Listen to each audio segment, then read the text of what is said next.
Now, one thing I really want to stress to you guys is something that I've seen thrown at me on Twitter and social media chatter, but also into the conversation as a whole. And that was based on the letter, the fact that it would, and I'll go to the language here, the release of this information will harm national security as it may provide adversaries valuable information regarding Department of Defense Navy operations, vulnerabilities, and or capabilities. A lot of people, or at least a strong number of them, read that and just automatically said, aha, we're dealing with our own tech. This is black tech, our own capabilities.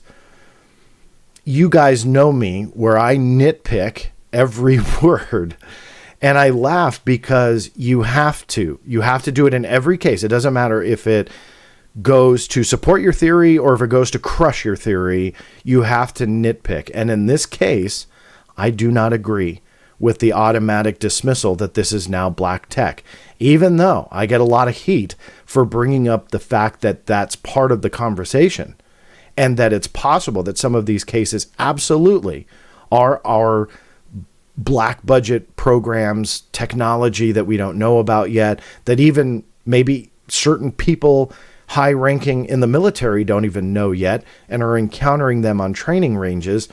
I think all that's a possibility. But I can't just look at this and go, told you guys, because I don't think that it just fully supports my approach here. And by breaking down this sentence and nitpicking, I believe it is incredibly broad. Even though some people think, well, it's clear as day, John, they're telling you it's their own capabilities. No. Why? Because you break it down word by word. The release of this information will harm national security as it may. Not will, but may. So legal jargon is like, maybe, maybe not. That's the way to look at it from a non-legal jargon way. I mean, that's truly what legal verbiage does, is that it just leaves it all wide open, that it maybe could. So we have to do the blanket denial. So it may provide adversaries valuable information regarding Department of Defense Navy operations, vulnerabilities, and or, meaning not all of the above, not some, but maybe one, if not two, if not three of the three capabilities. Now, why am I making such a big deal out of that? Well, you have to nitpick that and realize that the true root cause of these UAP cases, and pick your explanation of choice, a balloon, a seagull.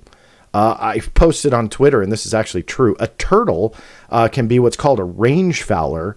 And then by definition, they're including range fowler reports in UAP cases. So, hey, maybe even a turtle underwater. Who knows? But joking aside, pick your explanation all the way to aliens, right? And you have a wide range of causes for potential UAP. This explanation, you can fill in the variable of your choice, and this will make sense. Meaning a vulnerability can be exposed by a balloon. It just can. For if it's encroaching onto a training exercise and it makes them divert for whatever reason, then that shows the vulnerability of what they have to do when an object goes into their particular region, and they have to adjust and they have to make changes, course corrections, so on and so forth. That's a vulnerability.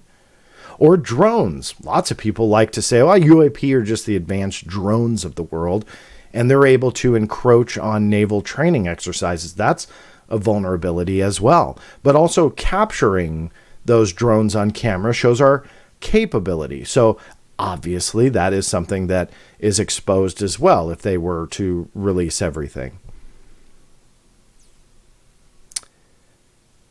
What about aliens?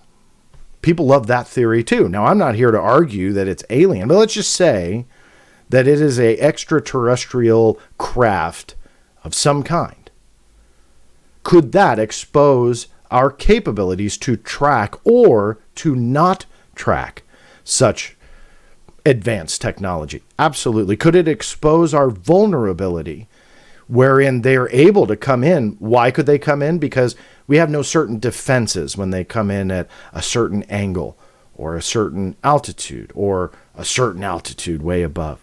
There are so many explanations on how it can maybe expose our vulnerabilities, our capabilities, or operations. So whatever variable you want, and I'm not here to tell you which one to choose. Personally, I think I'm undecided, but everything is on the table of what I just went over. And I think it's a mix of everything, with aliens being that big kind of question mark. Does it go that far? But let's say, again, for this little thought exercise, if it did, every variable from a balloon, seagull, or turtle to an alien spaceship from Zeta Reticuli, it will fit into that statement as the potential cause, maybe, and or the cause to expose to our adversaries our operations, our vulnerabilities, and our capabilities. So I respectfully disagree to all of those who say this letter proves that it's all black tech, because I hope my little thought exercise there proves that it does not matter the root cause of UAP. It could be any one of those things. This will apply in the broad scope that it was written. And that, for me, is why you nitpick. And you take your personal bias out of it. You stop looking for support of your statement. You stop looking to tear other people down. You just look for what it says, and that's what this says. So those who are arguing about this is black tech now based on this, I think it's a lost cause, because it just isn't proven based on that breakdown.